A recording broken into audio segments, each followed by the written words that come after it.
and good afternoon, Honourable Minister. So,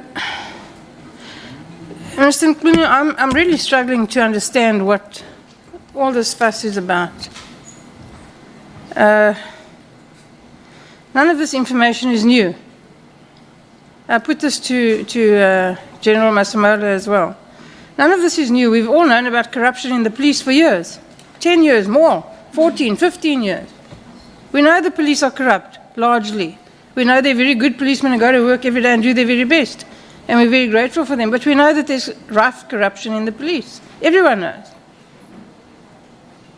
So this is nothing new. And the things mentioned by General Makhonazi at his press conference, while they're deeply concerning, are also nothing new. He packaged them in one afternoon, but they're nothing new. We've known all of that information has been around for ages.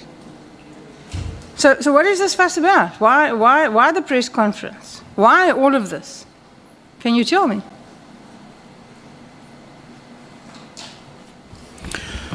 That's, thank you very much. That's exactly one of the intriguing questions that we have to grapple with, both internally in SAPS, but also in Parliament in general, in the whole public. That there are things that are refusing or resisting to change. For instance, there is a perception out there, I don't want to lie, that SAPS is corrupt. There is corruption in SAPS. That is persisting. There's corruption in SAPS. The perception that says crime is not under control. And I've always said, yes, crime may not be under control or is not under control, neither is it out of control. But there's a concern there, running general. And I did, in my interactions with police, say the character of crime in the country is also featuring certain specific geographical areas in each province, known people or groupings of people, as an ongoing characterization of criminality in South Africa. And that I'm worried about that, and I don't think that we can't overcome that. But I would say it in response directly. On the side of crime and corruption, maybe pointed at, but within SAPS, let us wait until this Ad Hoc Committee finishes its work or completes its work, until Madanga also completes their work, to have a full spectrum or a fuller spectrum of the extent of what we see now in reality. And I believe that we'll see a particular extent, and we'll then be able to say, let's then apply our mind to say, what do we do with all of this in terms of extent and depth? But it's a concern. It's concerning. There's hardly a day you hear when there's hardly a day that passes without you hearing of this corruption or not corruption, that omission or not, and so on. So if you are sharing a concern with me, I'm sharing also, I'm saying that I share that concern.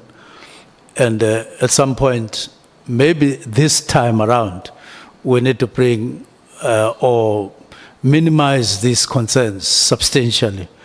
Otherwise, it can't be a permanent perception and a permanent feature that people have these problems and concerns around South African Police Service. Thank you, Minister. Well, you see, that's part of the problem. Part of what I'm asking you is really, why now? We've known about this for more than 10 years. I've known about it, you've known about it, everybody in this room has known about it. And the only people who don't know about it are people who clearly live under a rock.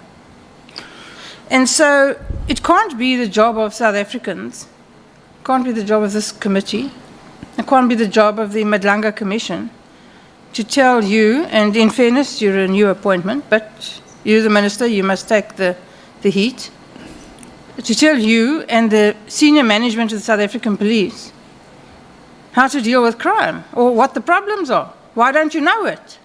Why does your management not know it? Why is there no discipline in the South African police service? Why is crime intelligence such an inordinate, absolute mess? And why hasn't it been fixed? We wouldn't be here if this had been addressed when it should have been addressed. And why hasn't it been? That's really my question. Well, I believe that everything has its own time. Maybe we must agree as a country that it is time we all set about correcting the wrongs. Because the problem with asking an open question like that is that not only are we adults here, but we are leadership of the country or part of leadership of the country.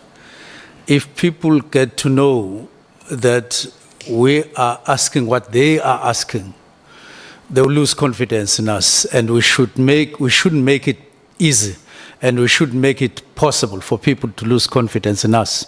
This is Parliament, and there are other institutions. We may seemingly look like we are fighting here because there are questions and answers, but I want to believe that above it all, in the upper part of our brains, all of us here, we're concerned about our country.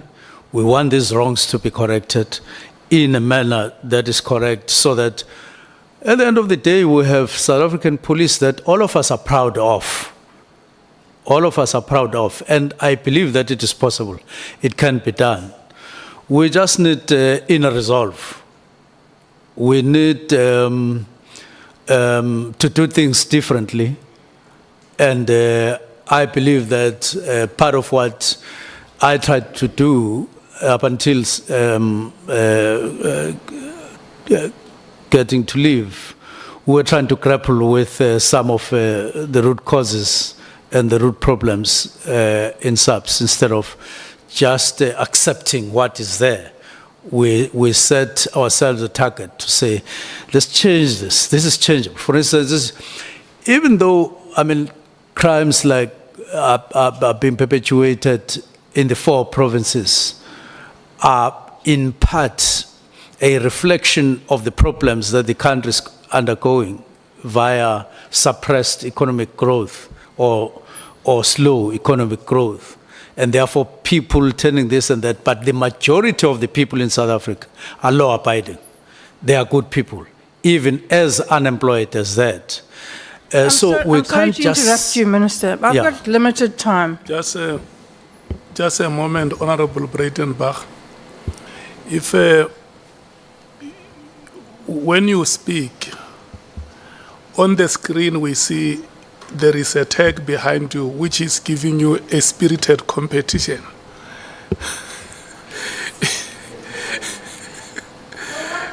There is a tag behind you to your left.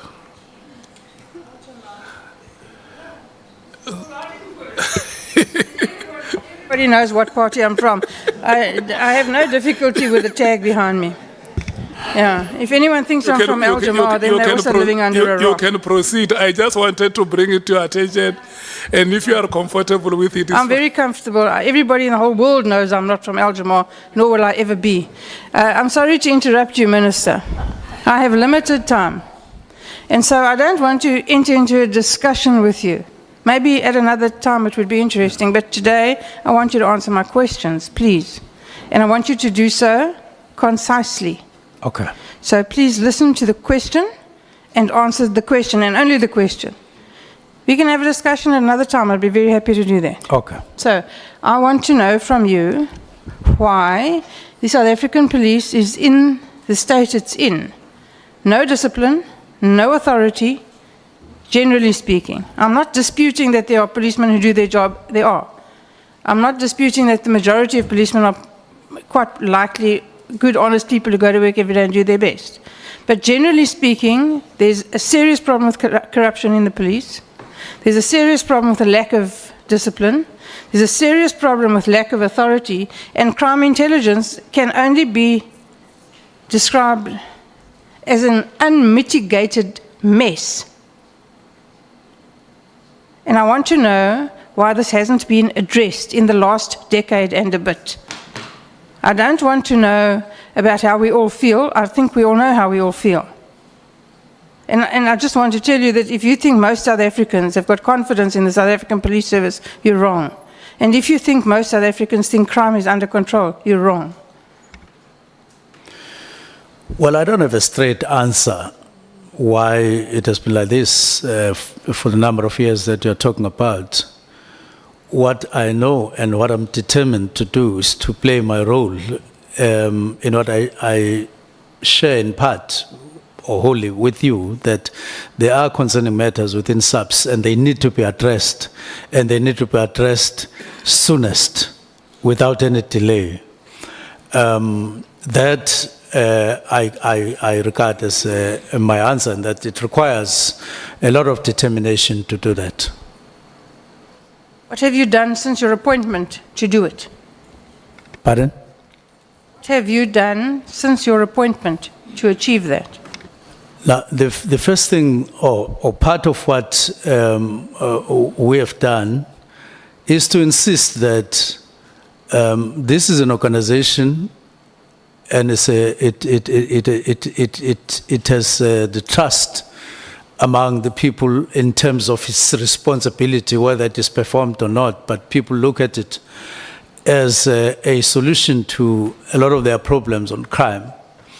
And two of the things that I believe stand out in what we've done, we felt that SAPS require a kind of a workshop that we held so that we can look at some of the conditions of work, because if people are frustrated, if people are not answered, are not responded to on this and that, they won't be happy and they won't perform. We did that. And my impression was that people recognize that, and they are prepared to pick up right from the systems at police stations to other things that would make them enjoy their work while they are at work, in all manner of things. We then called the summit to endorse that, and we've begun to implement that since we got appointed. We have gone to districts with an insistence that a police station must be regarded as something very important. And we were on our way to doing so, because my sense was that we don't have a high regard in terms of the value of a police station, other than just generalizing. You're starting to have a discussion again. Please stick to the question. Pardon? You're starting to have a discussion again. Please stick to the question. And Yes. when you refer to we, are you referring to yourself? Are you using the royal we? Or Yes. is it just you? Yes, I'm referring to us as ministry and top management. I see. Okay.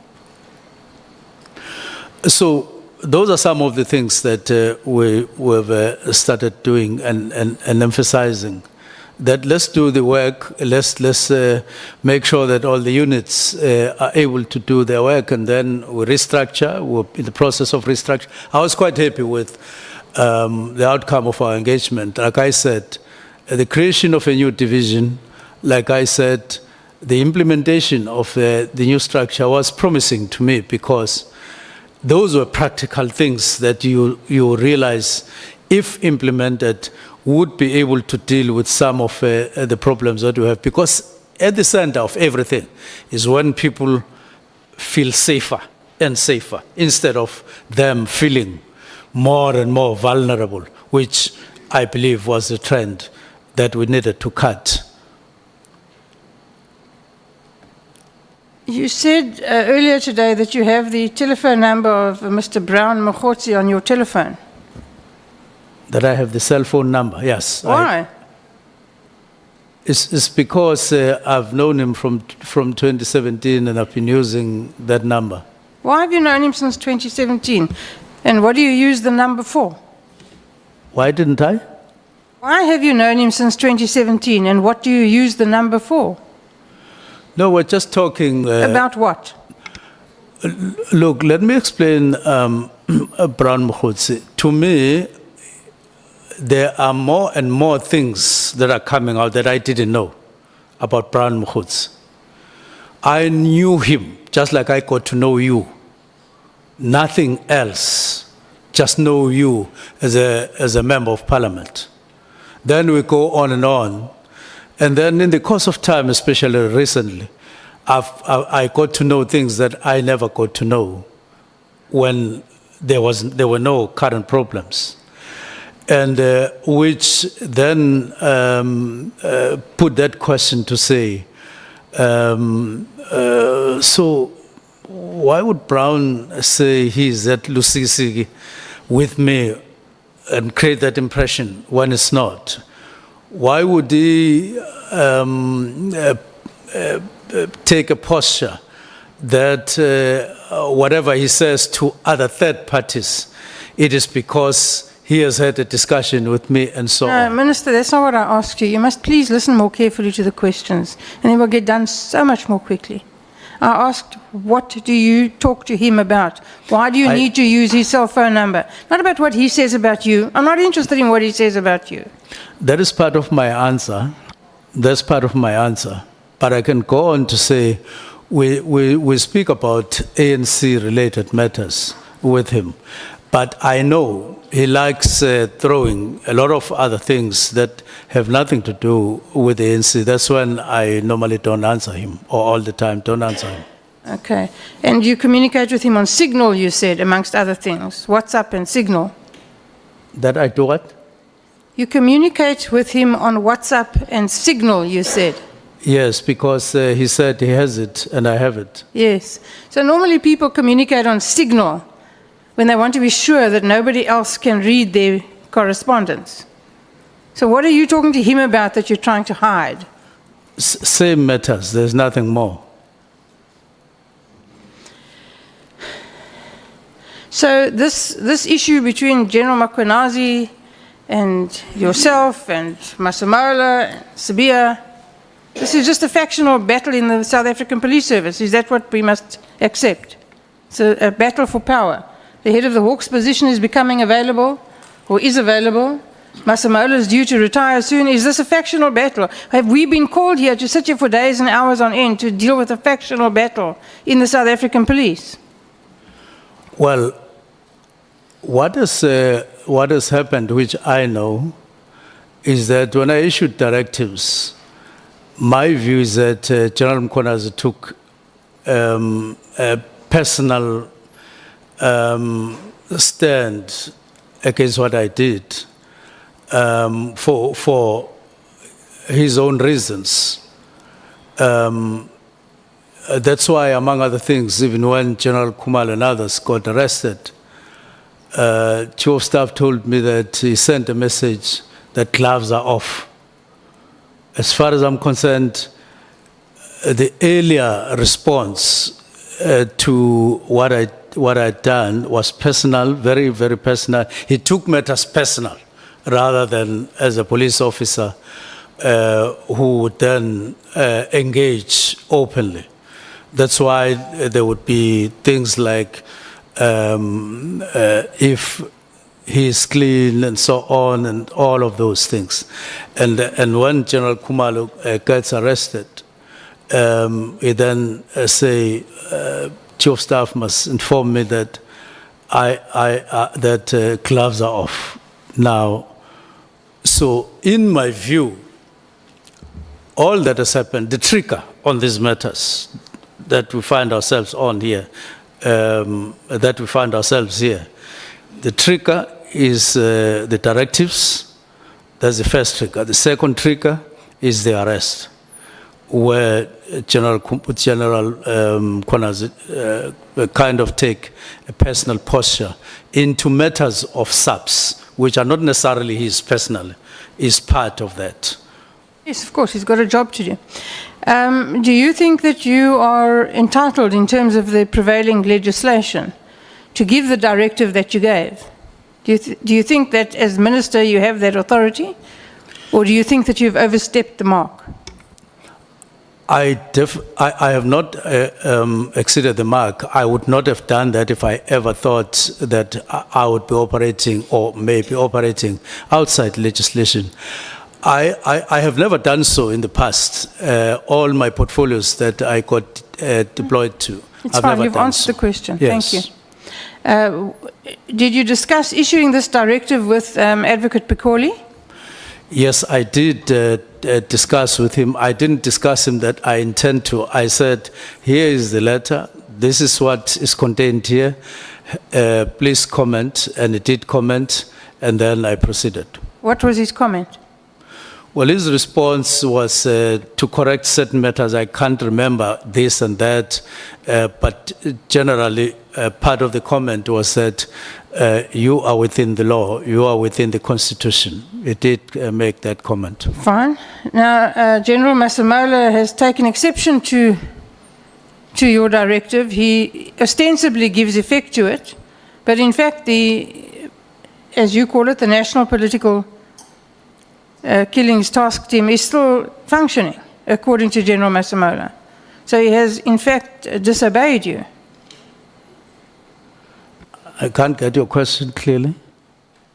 General Masemola says that, A, he thinks that you can't give him this directive, Oh, yes. but he regards you as his boss, which I find horrific, and he will give effect to your instructions, but he has not done so. The task team has not been closed down. So what are you going to do about that? Well, that took me aback. I was taken aback when National Commissioner spoke like that, because it means that it would have meant that, or it meant that, on one hand he agreed, on the other he didn't agree. When he sent the letter from his office, or when his office sent the letter on the 3rd, when he made the presentation, when he wrote to me on the 22nd, when he made the presentation or okayed the presentation on the 5th and the 6th, what I understood him to be doing was that we were in agreement that we have to wrap. I had no other hidden side or feeling that, in fact, he was not, were not together on the matter. He had not done that before. The question, Minister, was what are you going to do about it? This other long story is interesting, but it's inappropriate. What are you going to do about it? Well, I'm on leave at the moment. The country is faced with what they regard as a national crisis. We're sitting here day in and day out, and you're on leave. The minister's on leave, and that's more important. I didn't impose leave on myself. I am on leave. That is the fact of the matter. Are you on special leave? Yes, I'm on special leave. Thank you for that. I see. So the hopes that we have of getting somewhere with this whole debacle, it's clear that we're not going to get anywhere with it. That? We're not going to get anywhere. The police are not going to be fixed. You're on leave. Masemola is on leave. Sabia is on suspension. Everyone's on leave or on holiday or suspended. And nothing's going to happen. And what must we do with all of this? The top structure of South African police are either on leave or in bed. If I had my way, I wouldn't be on leave. I wouldn't even be here doing what I'm doing. I would be proceeding with the work that we're expected to do in subs so that people feel safer. So once these matters are aside and the President decides on post these commissions, then we are awkward at the moment, and things are not the way they should be, like being on leave and so on. But as I say, my wish is that I was carrying on with the work, implementing the structure and fighting crime If together we're going with to the be police. waiting for the President, Minister, then we all know that we're going to be waiting a very long time. But you talk about people feeling safe. I just want to tell you this, that this afternoon, there was a mass shooting in Westbury in Johannesburg. 2 people are dead, and many children were injured, some of them critically. Nobody feels safe. And how does that make you feel? It's a sad matter to get those news. And in police in South Africa, together with ministry, I know that you grapple with issues on your conscience that had you done this, possibly, this would not have happened. And it haunts you all the time. And therefore, I feel sorry and sad for what you are putting across. But the main thing is the sooner we get over this, the better. And there are more other ugly incidents that have happened as well. And all of them, those that are said, we feel they are a letdown to the country. Let me tell you what I think the problem is with the police, Minister, and then you can comment on it. When General Masemola was here, he is the only general in the South African Police Service. Everybody else is a Major General, Lieutenant General.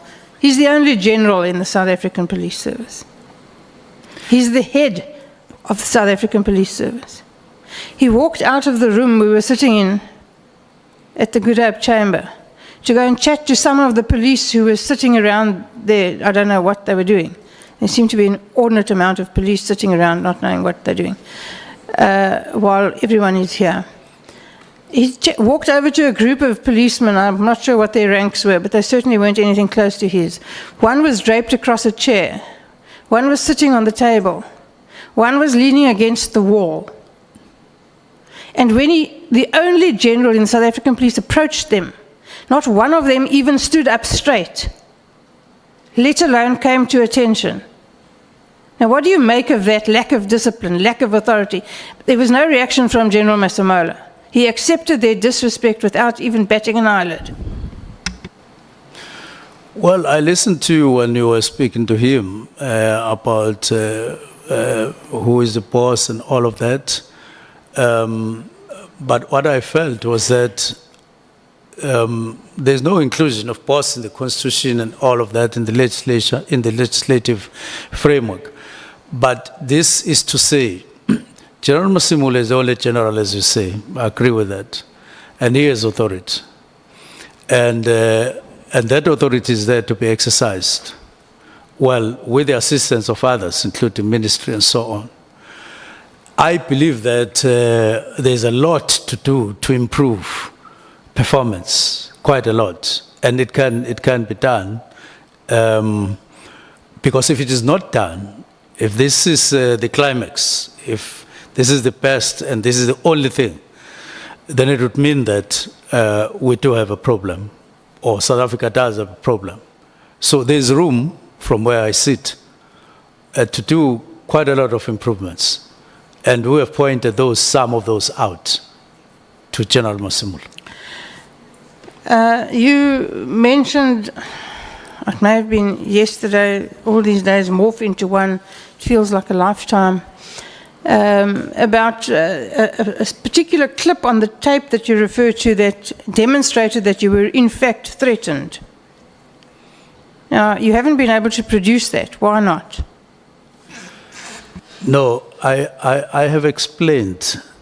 You may take, you may not take the explanation. General Mchunu had a conversation with Chief of Staff on the 2nd of January. And one of the things they spoke about was to say that if Minister is clean while he was Premier and so on, so he can go on with the directives. I know what he said. I want to know why you can't identify where it is on the tape so that we can hear it. No, at that time, he had not started recording. He only started when they continued with the conversation in other days, like on the 3rd, on the 4th, and on the 5th, but not on the 2nd.